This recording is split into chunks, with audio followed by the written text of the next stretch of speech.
নমস্কার বন্ধুরা, রান্নাঘরের টুকিটাকিতে আপনাদের সকলকে স্বাগত। আজ আমি আপনাদেরকে কাঁচা চিনে বাদাম দিয়ে দারুণ স্বাদের একটা লাড্ডু বানিয়ে দেখাবো। দেখুন, লাড্ডুগুলো কিন্তু দেখতে ভীষণই সুন্দর হয় আর খেতে কিন্তু ভীষণই টেস্টি হয়।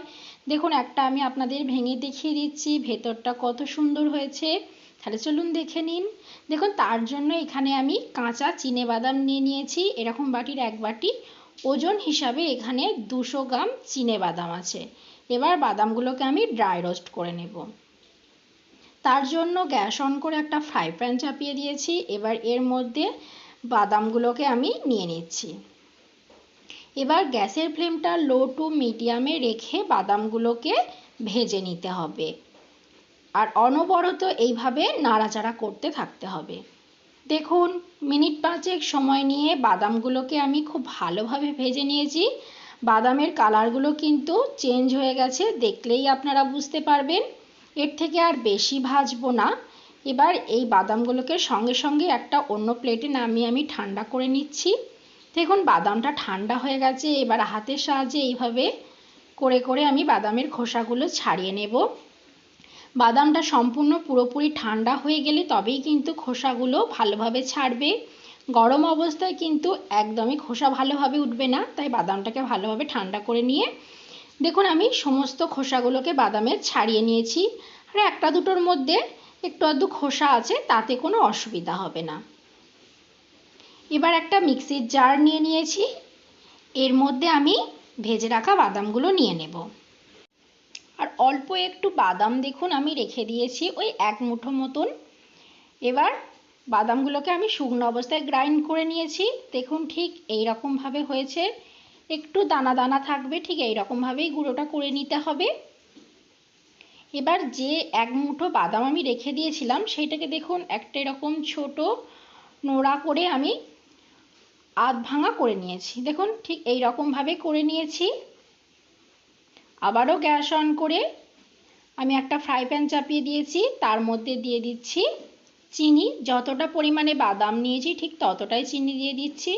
আর যতটা চিনি নিয়েছি তার অর্ধেকটা জল আমি এর মধ্যে দিয়ে দিয়েছি। এবার জল আর চিনিটাকে খুব ভালোভাবে মিশিয়ে নেব।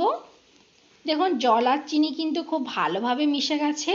এবার এটাকে আমি মিনিট 3 মতন ফুটিয়ে একটু চটচটে শিরা তৈরি করে নেব। দেখুন, মিনিট 3 খুব ভালোভাবে ফুটিয়ে নিয়েছি। শিরাটার মধ্যে একটা চটচটে ভাব চলে এসেছে। এবার যে বাদামগুলো আমি গুঁড়ো করে রেখেছিলাম সেইগুলো আমি চিনির শিরার মধ্যে দিয়ে দিচ্ছি। দেখুন, বাদাম দিয়ে দিয়েছি, দিয়ে খুব ভালোভাবে কিন্তু নাড়াচাড়া করে দিয়েছি। আর কিন্তু কন্টিনিউ এটাকে নাড়াতে হবে। এবার আমি এর মধ্যে দিয়ে দিচ্ছি 2 চামচ গুঁড়ো দুধ বা মিল্ক পাউডার। দিয়ে গুঁড়ো দুধটাকে এর সঙ্গে আমি খুব ভালোভাবে মিশিয়ে দিচ্ছি, যাতে এর মধ্যে কোনো দলা পেকে না যায়। দেখুন, গুঁড়ো দুধ কিন্তু খুব ভালোভাবে মিশিয়ে দিয়েছি। এবার কন্টিনিউ এটাকে নাড়াচাড়া করতে থাকবো গ্যাসের ফ্লেমটা লো টু মিডিয়ামে রেখে। দেখুন, বেশ কিছুক্ষণ নাড়াচাড়া করার পর দেখুন এটা কিন্তু এখন অনেকটাই ঘন হয়ে এসেছে। দেখুন, আপনারা কিন্তু দেখলেই বুঝতে পারবেন ঠিক কতটা ঘন হয়ে গেছে। এবার আমি এই গ্যাসের ফ্লেমটাকে লোয়ে রেখেই আরও বেশ কিছুক্ষণ এটাকে ভালোভাবে নাড়াচাড়া করে নেব। দেখুন, আরও মিনিট 3 নাড়াচাড়া করে দেখুন এটা ঠিক এই রকম হয়ে গেছে। এই রকম ঘন অবস্থাতেই কিন্তু গ্যাসের ফ্লেমটাকে বন্ধ করে দিয়ে এটাকে একটা অন্য প্লেটে নামিয়ে নেব। দেখুন, আপনারা কিন্তু দেখলেই বুঝতে পারছেন এই অবস্থায় কিন্তু এটা কিন্তু কড়াইয়ের গা থেকে ছেড়ে ছেড়ে আসছে। এই অবস্থাতেই কিন্তু খুব তাড়াতাড়ি এটাকে একটা অন্য প্লেটে নামিয়ে নিতে হবে। দেখুন, একটা প্লেটে নামিয়ে নিয়েছি। এবার এই গরম অবস্থাতে হাতে আমি সামান্য জল মেখে নিয়ে এইগুলোকে দেখুন আমি লাড্ডু শেপে গড়ে নিচ্ছি। আর এই রকমভাবে আমি যে বাদামগুলো আধ ভাঙা করে রেখেছিলাম তার মধ্যে দিয়ে খুব ভালোভাবে চেপে চেপে আমি লাড্ডুর শেপটা দিয়ে নিচ্ছি। এটা কিন্তু খুবই গরম আছে, একটু সাবধানে করতে পারি, গরম অবস্থাতেই করতে হবে, নালে ঠান্ডা হয়ে গেলে কিন্তু এটা শক্ত হয়ে যাবে, তখন আর লাড্ডু করা যাবে না। দেখুন, এইভাবে আমি সমস্তগুলোকে করে নিচ্ছি। দেখুন সমস্তগুলো আমি করে নিয়েছি, কত সুন্দর দেখতে লাগছে।